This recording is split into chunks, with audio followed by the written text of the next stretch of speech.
Chapter 19. Chemical Anxiety, Depression, DPDR, and Intrusive Thoughts. Quote, "But what we call our despair is often only the painful eagerness of unfed hope." George Eliot. Even the title of this chapter yields a visceral shudder in me as I type.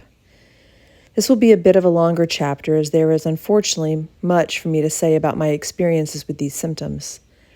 I never thought or even heard of the concept of chemical anxiety or depression prior to these medication injuries. It is impossible for me to describe how this feels. In fact, it makes me kind of sick to my stomach just thinking about trying to explain it. Chemical anxiety and depression are different beasts than anything I'd ever experienced before. I had times in my life when I'd struggled with a bit of depression or anxiety, but what I felt after the antibiotic fiasco and what I've continued to face throughout my benzo taper is like comparing hurricanes to a light summer rain. It's important to note, however, that I'm not minimizing those experiencing anxiety not brought on by the discontinuation of a medication or benzo. I've met many folks, especially in my DARE community, who describe quite similar experiences and symptoms, both physical and mental, to what I'm going through in my own withdrawal. It was precisely that reason that led me to believe that the DARE program might have some tools to benefit me in my recovery, and I have found that to be the case. This is probably an important place to pause and elaborate a bit. Even though I was not placed on a benzodiazepine for anxiety, in my discontinuation of this medication, I have experienced nearly every manifestation of anxiety, as well as symptoms that would earn me a DSM-5 diagnosis of many other psychiatric conditions. This point becomes very important on many fronts. But for the purposes of this chapter, I have found it very important to really research great resources related to anxiety and depression, as well as skill-based approaches such as DBT, forms of CBT, and ACT, to create for myself a toolkit to navigate this experience and all of its pop-up, kick-me-in-the-gut array of sensations, thoughts, and feelings. I refer to my anxiety and depression as chemical only because they were induced by a medication discontinuation and were not clinically present before that process. Some would argue that the level of anxiety, depression, and symptoms we experience in withdrawal are much more intense than those that grapple with these issues who are not in an active withdrawal process. I would say it really doesn't matter. I've met many folks who are bedbound, housebound, agoraphobic, monophobic, have unrelenting panic, painful body sensations, and are tormented by intrusive thoughts that were not in the middle of a complicated, hellish medication withdrawal. So, since so little is written or available to and for those of us in withdrawal, I went to the places and the people that were helping those souls grappling with similar symptoms while not in withdrawal and began to build my toolkit. It didn't matter if my sensitization and anxiety was med-induced. I was still in pain. And comparing pain is like comparing love. It's highly subjective. What is the greatest love? The love you feel. What is the greatest pain? The pain you feel. So while I recognize I'm in the middle of a giant neurochemical shitstorm in my central nervous system, I've also found great relief and support in looking at more other established areas of study to gain some tools. While there are a handful of coaches who've been through benzo withdrawal, and I have found talking to each of them incredibly helpful, there is also a wealth of information and knowledge for helping non-med injured folks learn how to navigate extreme anxiety in all of its mental and physical manifestations. All of these resources I have found helpful and are discussed throughout the book as well as in the resource list at the back. A sense of sheer terror often accompanied my chemical anxiety. Now, I'm not just talking about a fear of bananas and bone broth. I'm referring to blood-curdling sense of terror that is unexplainable. Sometimes it may be the sensation that something was inside of me trying to come out through my stomach and up through my throat. It was all-consuming. Sometimes it was an internal shiver and a sense that I could not calm myself no matter what I did. Mentally, it often took the form of both monophobia and agoraphobia. Monophobia is the fear of being alone. I didn't want someone to come and entertain me. I just needed to know another adult was in the next room or down the hall. I went through a particularly rough stretch and actually hired someone to be with me during the day for a while. Again, not to tend to me, but it was comforting to know that someone was there. I also had bouts of agoraphobia where I feared going out in public, running to the grocery store, taking a walk, or even visiting with family. However, because this entire second episode has coincided with COVID, my desire to have groceries delivered, hesitancy to go out to dinner, and desire to remain at home has not stood out as all that odd. I've talked to many people in withdrawal who also struggled with monophobia and agoraphobia. What nearly everyone describes is that it eventually dissipates, and they can resume their normal level of social functioning. More than once I've been told, if it came in with withdrawal, it will leave with withdrawal. Dr. Clara Weeks has an interesting take on agoraphobia. She does not feel it is an actual phobia, which is an irrational fear of something specific, as it is not the actual fear of being outside the home. Instead, it is the fear that one will experience panic or symptoms when they are outside of the home and feel out of control, ashamed, or embarrassed. Her simple but not easy approach of facing the fear or panic, floating through it, and letting time pass applies to agoraphobia as it does to other forms of anxiety. For me, chemical depression took the form of literal, heavy black clouds that would swoop in out of nowhere and take me down. I could be doing just fine, just watching a movie or doing some work, and suddenly it was upon me, a sense of dread, a fatigue, both mental and physical, a sense of hopelessness. When these clouds would wash over me, I was terrified. I would reach out to my support and ask them, am I clinically depressed? And they would remind me that just the day before I'd been out at a baseball game watching my nephew and laughing, or that even earlier that same day I'd been on the phone and felt okay. That's how quickly and how consuming these waves of chemical and anxiety and depression can be. Often my chemical depression would lead to various obsessions, a series of what-ifs. I love Dr. Weeks' clear and simple understanding of these obsessive worries. She simply says they are nothing more than strange thoughts in a tired mind. I'm going to say that again. Strange thoughts in a tired mind. I cannot tell you the thousands of times I've repeated those words when I have found myself overcome with obsessional worry or fear. DPDR, ugh, here is a true beast. Depersonalization, DP, and derealization, DR, exist on a spectrum, just like anxiety and depression. At times they can be uneasy background noise. Other times they border on a psychotic level of functioning. Depersonalization is the sense that you are not real. Derealization is the sense that other things are not real. For me, they often go hand in hand. They could swoop in out of nowhere. I could be talking to a friend or to my mom and suddenly feel out of my body, unsure if it was really me talking, a terrifying level of self-fragmentation. Strangely, it seemed to happen the most when I'd be watching a movie. One night I was in a relatively good space, watching a documentary on the college admissions scandal. Halfway through, a dark, menacing, fragmenting force came over me. I spent a half hour feeling there, but not there. Terrified but afraid to move, unsure if it was really me watching the movie, and feeling that I might lose my mind. I immediately reached out to a friend who'd been through benzo withdrawal years before and told her what had happened. She asked, "What was the background music like?" I hadn't even noticed the background music. She said, "Is it melancholic or intense?" I went back to the movie, listened, and sure enough, there was a dark, intense music underlying the content of the documentary. She ended up saying, "It gets me every time. I get DPDR out of my mind with some documentaries and shows, even some commercials." I've since realized that my chemical terror and DPDR can certainly intensify with certain sounds or music. Those of us facing nervous system injuries are incredibly sensitive, and things that would never have bothered us in the least in our lives prior can suddenly be overwhelming, disorienting, and terrifying. Sean O'Connor has a wonderful manual and videos for purchase at www.dpmanual.com. Sean suffered from DP and anxiety. He spent years researching to create a straightforward, compassionate, no-nonsense approach to managing this particular distressing manifestation of anxiety. I listened to his audiobook repeatedly and would return to particular chapters and moments when I began to feel overwhelmed by my own depersonalization. Not only does he have a very calming voice, his system makes good sense. Barry McDonough's DARE team, D-A-R-E team, also has some great resources and a video on YouTube that I found incredibly helpful. I've also found the YouTube videos by Jordan Hardgrave to be very articulate and informative. Drew Linsalata has a great podcast and has also written a few books that describe his journey with intense anxiety and how he practiced and learned to navigate and quell his struggle. Just as Dr. Weeks had used her own experience of anxiety to write her groundbreaking books, It is reassuring to know that Sean, Jordan, Drew, and Barry, along with his DARE team, have also walked this scary and confusing ground ahead of us. They've come out the other side, and they're able to provide us with hard-won knowledge and guidance. The strangest and one of the hardest symptoms for me are intrusive thoughts.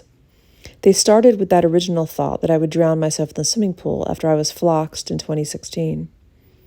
Intrusive thoughts are simply that, intrusive, unwanted, and often dystonic. By dystonic, I mean these thoughts are not in line with our healthy thinking, values, or beliefs about ourselves. Some fear losing their mind, committing suicide, or hurting someone else. Some describe having disgusting or vile sexual or violent thoughts that leave them wondering if they're morally flawed. Some have thoughts about stealing or going to jail. For others, the thoughts can be simply strange but benign, like, is my dog real? Intrusive thoughts happen to everyone, not just us injured folk. For example, what if I stepped off this ledge? Or what if I pushed that person off the ledge? These are common examples.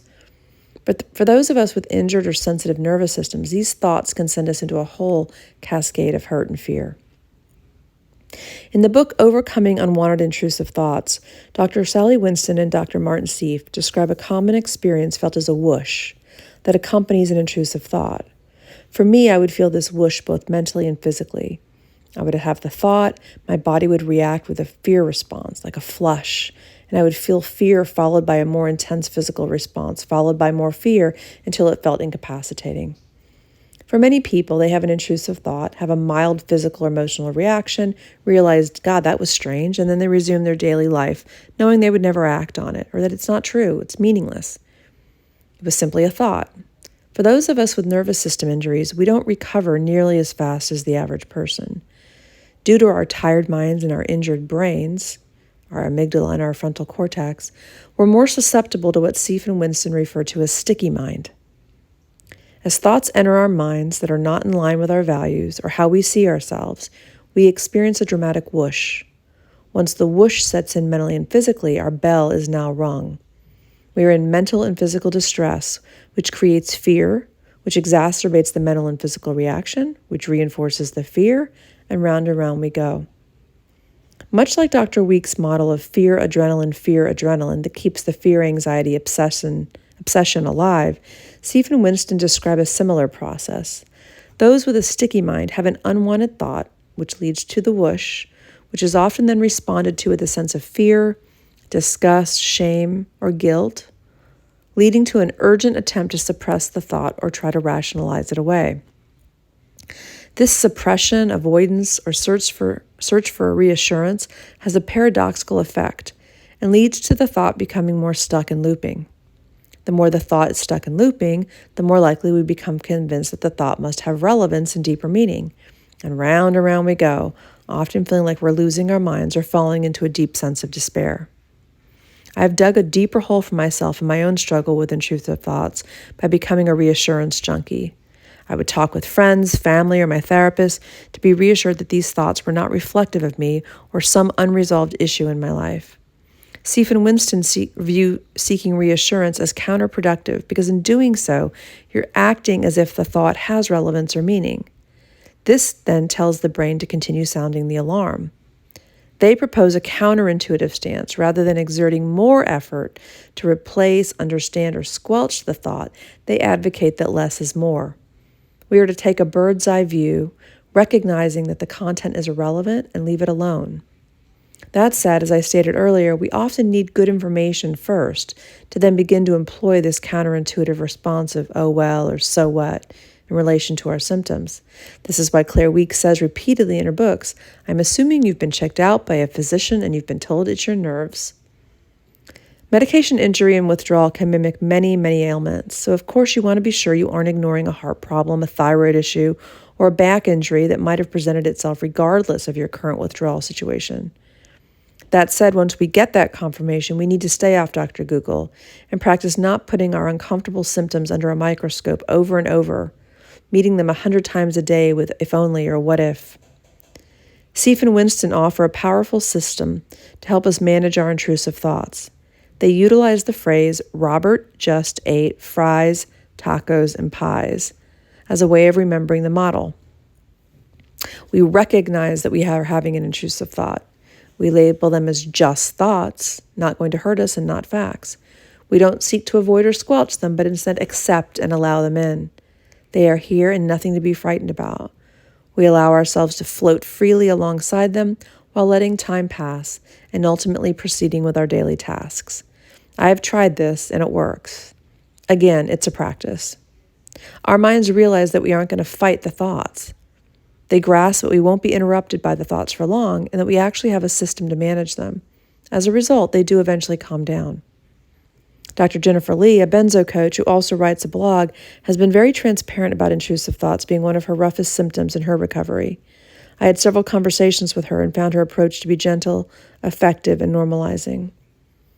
One thing that's been incredibly helpful to me in both understanding and accepting all of the distressing symptoms I mentioned above has been to really study our biology and neurochemistry. This has allowed me to gain some insight into the actual mechanics of our stress response system. What is happening in the limbic system, what is going on in the interplay of our amygdala and our hypothalamus and our HPA axis.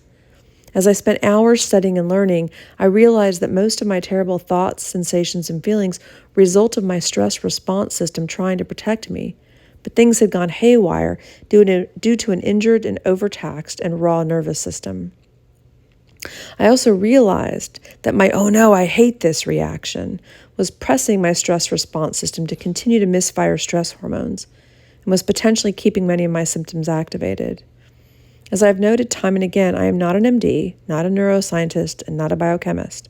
However, if you're interested in learning more about any of my armchair ponderings and revelations about this, you can look at a few of my videos on YouTube, on my channel at Jennifer Swan, PhD, where I discuss our stress response system.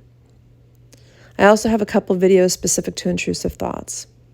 Once we start understanding to some degree of why we are feeling what we are feeling, we have to move into the practice of smart effort towards not making things worse. There are two strategies that I recently started to incorporate and have found them helpful. The first is simply what I called, "Yep, got the email, thanks." When I'm struggling with challenging and highly distressing physical sensations, rapid-fire intrusive thoughts, depression, or any host of symptoms, I make myself pause and imagine them as a fire alarm going off. Now, if I were in my apartment and the fire alarm sounded, I would immediately mobilize, grab my dogs, my wallet, my keys, and exit the complex to get to safety. But for many of us injured by medications or in a complicated withdrawal, our fire alarm keeps sounding and the thoughts, feelings, and sensations can be relentless. I now try to imagine and say to myself, sometimes 50 times a day, "Jen, remember you got that email that they're testing the fire alarms in your apartment complex today. Yes, it's highly uncomfortable, it's annoying and agitating, but there is no fire. You're not in any danger." That is what is happening for many of us. Our highly sensitized nervous systems and our misfiring stress response system are keeping us in a high state of anxiety. The antidote to all anxiety is irrelevance.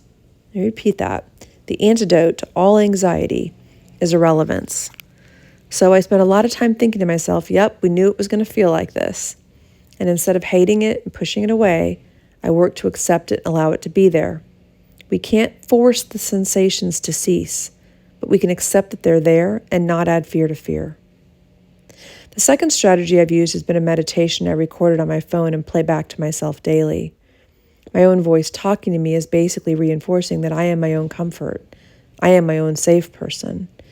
In this meditation, I do a sort of body scan where I begin by saying I accept my body and mind exactly as they are in this moment.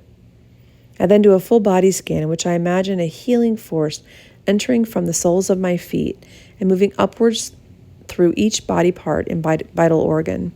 I imagine this healing force healing my GABA receptors and working to pull all of my neurotransmitters and hormones back into homeostasis. I imagine it moving through my limbic system and calming down and regulating my stress response system. I end this meditation by saying, I am healed. It is so. While this is my own meditation, it is certainly not unique. There are many folks that talk about healing meditations, some using colors or objects or past or future images, or calling up an image of what you want to be true, such as eating dinner with your family in a restaurant or taking a trip. This is just the one that seems to be working for me right now. What we feed our minds matter. The mind-body connection is undeniable, and doing what we can to feed our 40 trillion cells the message that we know that they carry the inherent capacity to regenerate and heal and transform can be a powerful message. The problem with these strategies, as all things, is that they are not a one-and-done sort of approach. Again, we get good at what we practice. It may take me doing this twice a day for months or years before I feel any real healing take place, but I do believe it will work. And perhaps it is that last point that is the most powerful. I believe it will work. Remember, it's the idea that I will see it when I believe it, not the other way around, that becomes critical. I understand it can be hard to believe when you've been suffering or struggling for months or years. I really do. But I'm banking on the equation that time plus effort equals healing. I'll keep you updated on my blog, on my website, my videos regarding this practice of meditation and how it's helping me or not in my journey. It's important to note that while I've found many things useful, there are many days and times where the chemical onslaught and the impact of the injury itself have gotten in the way of my being able to even find my toolkit, let alone be able to reach inside and grab a tool to utilize. Over time, however, I've come to find one approach that is like the golden hammer in my toolkit, and that is acceptance and allowance. Even if I can't get out of bed because the neuropathy is too great, I can't think straight because my thoughts are rapid firing, I can't eat because my stomach is pained and tight, I always try to remember to reach for my golden hammer and employ amor fati and my own withdrawal version of the serenity prayer. My biggest obstacle isn't the sensations, the thoughts, or the feelings. I can't do anything about those. It is my fight against the sensations, thoughts, or feelings. It is the story I'm telling myself about it. Oh no, I'll never get better. Oh no, that thought's back. Oh no, I'll always be depressed. What if I never heal? Or what if this feeling of unreality never leaves? What if my vertigo or POTS leaves me bedbound forever? I can't do much about the movie that's playing in my mind and body, but I can remember that I am the observer of the movie. No matter how much it feels like I'm starring in it, as well as being the stunt double who's getting the shit kicked out of her, I have found working to de-identify with what I'm feeling, thinking, and experiencing has made a huge difference. We are not the pain, the fear, the terror, the depression, the sensitization. Finding just that sliver of space, and believe me, I know how hard it can be to do that when you feel like you're being devoured. But finding that sliver of space offers us that potential for a bit of that freedom that Viktor Frankl made reference to in his quote, the freedom to choose the narrative we tell ourselves about our experience and our fate, to choose where we place our attention. Our limbic system is watching and waiting to see whether we will react or respond. Will we fuel it further, or will we choose a different way? I did not cause this injury, and it is not my fault. But withdrawal and its army, made up of hundreds of bullying and brutish cousins, have shown up at my doorstep. I didn't invite them, and I don't know how long they're going to stick around. I can't control them as they jump on my furniture, throw food on my floor, and play catch with my most prized possessions. If I spend my energy trying to control them, I will lose everything. If I leave and try to avoid them and abandon my home, they've won. I don't know about you guys, but I'm a bit pissed off, and I have no desire to let this bullshit evict me from my home, my body, my mind. But we have to be discerning, careful, and thoughtful about what we do with our conviction to not let withdrawal and its asshole cousins win. So what is the best approach to get a herd of bullies to back off? Indifference. Oh well, keep taunting me. Who cares? I won't run, I won't hide, and I won't turn and throw a punch. I choose what Viktor Frankl chose. I choose what James Stockdale chose.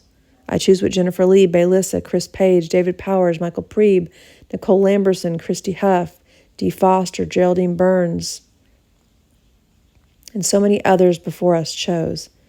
They did what they had to do to remain vertical and breathing despite horrendous symptoms. They found the tools and resources to allow them to do so, and then they let time pass. How we encounter and engage the conflict that the withdrawal bully and his cronies are attempting to wage is critical. They may win a few battles, but we will win the war.